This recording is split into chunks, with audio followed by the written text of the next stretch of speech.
कोई भी हो, उसकी हमेशा ये कोशिश रही है कि मुसलमानों को, सिखों को, ईसाइयों को, सबको अकलियतों के रूप में वो इकट्ठा कर, अलग अलग करके तो अपनी लड़ाई जो लड़े।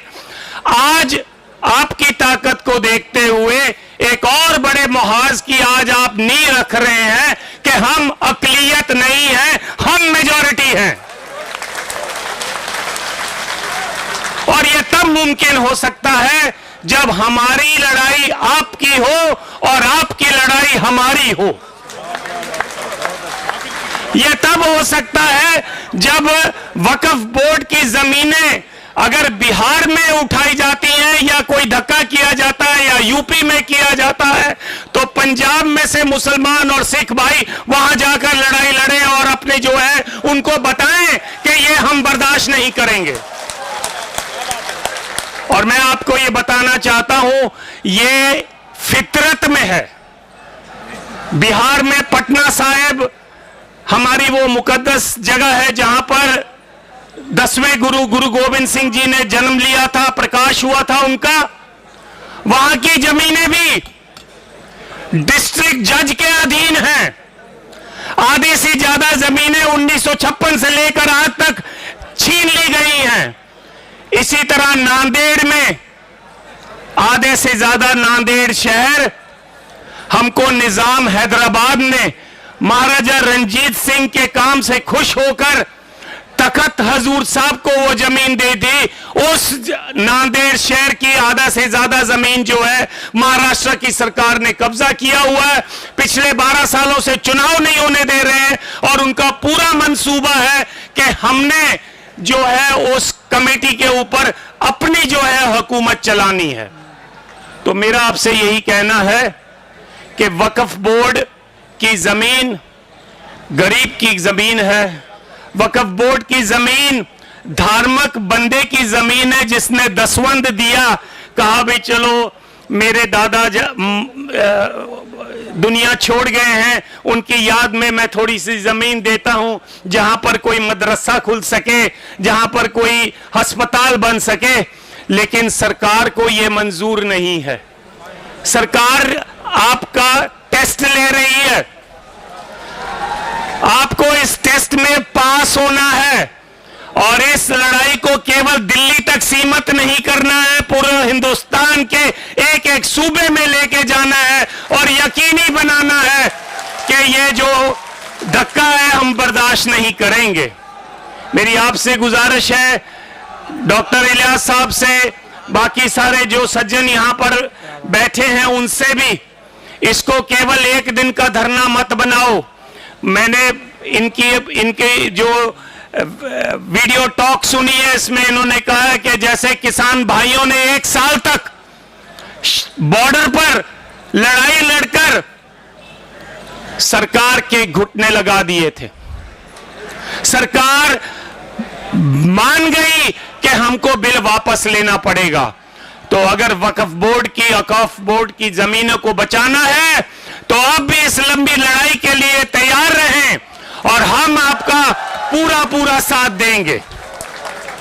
और उसके लिए अगर हमें जंतर मंतर पर भी 1 साल बैठना क्यों ना पड़ जाए, हम आपका पूरा साथ देंगे। और यदि हमें यह ऐसा लगे कि हमको यूपी और दिल्ली का बॉर्डर सील करना है तो हम उसके लिए भी तैयार रहेंगे। ये रीजनल लड़ाई नहीं है, ये धार्मिक लड़ाई है और धार्मिक लड़ाई धार्मिक जज्बे से ही लड़ी जा सकती है। तो आओ, हम आपका पूरा साथ देंगे। आप यकीनी बनाओ कि आप साथ लें। अगला मोर्चा अगर जरूरत पड़े तो मलेरकोटले में लगाओ, लुधियाना में लगाओ और सारे हिंदुस्तान से जो मुसलमान भाई है वहां पर आए और हम सिख भाई जो है वो भी रल मिलकर आपका पूरा वहां साथ देंगे और सरकार को एक मैसेज देंगे, मुसलमान की लड़ाई हमारी लड़ाई है और हमारी लड़ाई आपकी लड़ाई है। तुमने दलितों की जमीनें ली, हम चुप रहे, लेकिन हम चुप नहीं रहे, फिर भी दबी जबान में अपनी आवाज उठाते रहे। तुमने ट्राइबल्स की भी जमीनें छीन ली हैं। तुमने बंबई के आसपास, बंबई से लेकर पुणे तक जितनी भी जमीनें हैं ट्राइबल्स की, वो भी छीन ली हैं। लेकिन अब वक्त आ गया है, इनफ इज इनफ, अब बर्दाश्त नहीं होता। अब हम सब रल मिलकर हम ये यकीनी बनाएंगे कि अपनी जमीनें बचाएंगे। एक बार फिर पूरे जोश के साथ, जैसे सब आप इकट्ठे हो, बोलिए आप मेरे साथ, वक्फ बिल वापस लो, वक्फ बिल वापस लो, वक्फ बिल वापस लो। मुस्लिम, सिख, दलित, ट्राइबल एकता जिंदाबाद। मुस्लिम, सिख, ईसाई, दलित, ट्राइबल, बहुजन समाज एकता जिंदाबाद। इस आस के साथ कि हम इस लड़ाई को जरूर जीतेंगे, एक बार फिर अंत में आप ही का नारा, नाराए तदबीर।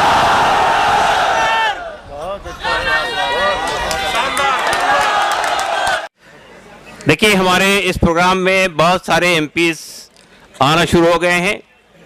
अभी मुर्शिदाबाद के एमपी टीएमसी के अबू ताहिर साहब वो तशरीफ़ ला चुके हैं, और हमारे साबिक एमपी अजीज़ पाशा साहब को मैं ज़हमत देने जा रहा हूं। सीपीआई के सेक्रेटरी हैं अजीज़ पाशा साहब, आप इख्तिसार से अपनी बात रखेंगे, क्योंकि आज हमारे पास बहुत लंबी फहरिस्त है जिन्हें इजहार ख्याल करना है।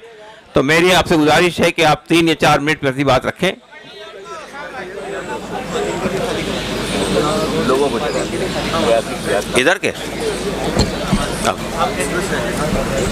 देखिए, ये पीछे के साइड में मेरे लेफ्ट हैंड साइड पे जो लोग खड़े हैं, वहाँ ख़वातीन के लिए अगर आप जगह खाली कर देंगे कुर्सियाँ वाले, तो हमारी जो बहनें हैं उनके लिए बैठने में आसानी होगी। वैसा भी हमें उनका एहतराम करना चाहिए। ख़वातीन के लिए वो जगह खाली कर दें।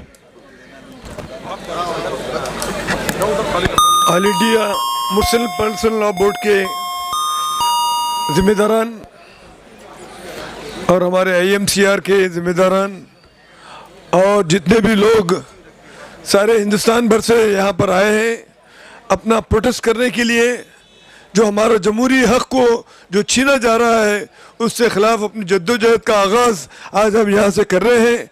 अभी उबैदुल्ला आज़मी साहब ने बहुत सारी बातें आपके सामने रखी। हम यही समझते हैं कि इक्वालिटी ऑफ लॉ जो हमारे सामने है उसको मसल दिया जा रहा है। यूँ तो देखा जाए तो हमको जो हर चीज़ की आज़ादी है, एक आज़ाद हिंदुस्तान में हमारे सामने जो हो रहा, जो कुछ हो रहा है, बहुत ही खुल्लम खुल्ला नाइंसाफ़ी हो रही है। वो चाहते हैं कि जो फिलांथ्रोपिस्ट एक्ट, जो लोग अपने तरफ से सखावत देना चाहते हैं इस तमाम पूरी कौम के लिए और पूरे इसके लिए, तो उसको दबाने की कोशिश की जा रही है। कहे तो यह है कि हिंदुस्तान मदर ऑफ डेमोक्रेसी है, तो मदर ऑफ डेमोक्रेसी को अगर प्रैक्टिकल एंगल से देखें तो मदर ऑफ डेमोक्रेसी को कुचला जा रहा है। इसलिए कि जो हुकूक हासिल है तमाम दूसरे कम्युनिटीज़ को, तो ये वो हुकूक क्यों हासिल नहीं है। देखा जाए तो गुरुद्वारा कमेटी है या हिंदुओं की जो कमेटी है, अपने जो कमेटी में कभी नान अपने कम्युनिटी के लोगों को नहीं रखा जाता, मगर क्या वजह है कि आप जो है ना यहाँ पर हमारे इस कमेटी में जो है ना नॉन मुस्लिम्स को रखा जा रहा है। और ये कानून पास होने के लिए ये लोग अपनी पूरी भरपूर कोशिश, एक तरफ से अपोजिशन की तरफ से 44 अमेंडमेंट लाए गए, मगर तमाम 44 अमेंडमेंट को रद्द कर दिया गया। और जो है ना उनके जो 14 नापसंदीदा जो अमेंडमेंट्स हैं उसको पास करके लोगों के सामने यही कि हम बहुत जमहूरी तरीके से कर रहे हैं। आपकी जमहूरियत जो है ना तमाम इसके हिंदुस्तान के लिए बहुत बड़ा ख़तरा है। हम चाहते हैं कि पूरी लेफ्ट पार्टीज भी इस मामले में बिल्कुल एकजुट है कि ये जो हो रहा है, सेकुलरिज्म का जो मजाक हो रहा है, जमहूरियत का जो मजाक हो रहा है, उससे खिलाफ हम तमाम कमर बस्ता हो के आप लोगों के साथ जो है ना शाना बशाना जब तक हम जो है ना जद्दोजहद करते रहेंगे, जब तक ये हुकूमत जो है ना इस नापसंदीदा कानून को ख़त्म न कर दे, हम आपके साथ हैं, साथ रहेंगे कंधा ब कंधा, और जो है ना इसको ख़त्म करने के लिए अपनी भरपूर कोशिश करेंगे। चूँकि बहुत सारे वक्ता मौजूद हैं, तो मैं अपनी बात को यहीं पे ख़त्म करते हुए आप तमाम लोगों को मुबारकबाद देता हूँ कि हिंदुस्तान के दूर दराज इलाकों से आप आकर अपना गम और गुस्से का इजहार किया और हुकूमत को झंझोले उनको खबरदार करना चाहते हैं कि खबरदार, अगर आप इस कानून को पास करेंगे तो हिंदुस्तान में निराश पैदा हो जाएगा, हिंदुस्तान की जमहूरियत खत्म में पड़ेगी और सारी दुनिया इस बात को देखेगी। तो इसलिए हम इस बात की इजाजत नहीं देंगे। हिंदुस्तान जिंदाबाद, अपनी जमहूरियत पाइंदाबाद। माशाअल्लाह, कितनी प्यारी स्पीच दी है सरदार साहब ने। अगर आप वक्त बिल संशोधन के पक्ष में हैं तो इस वीडियो को लाइक करके चैनल को सब्सक्राइब जरूर करें। तो मिलते हैं नेक्स्ट वीडियो में, तब तक अपना ख्याल रखें।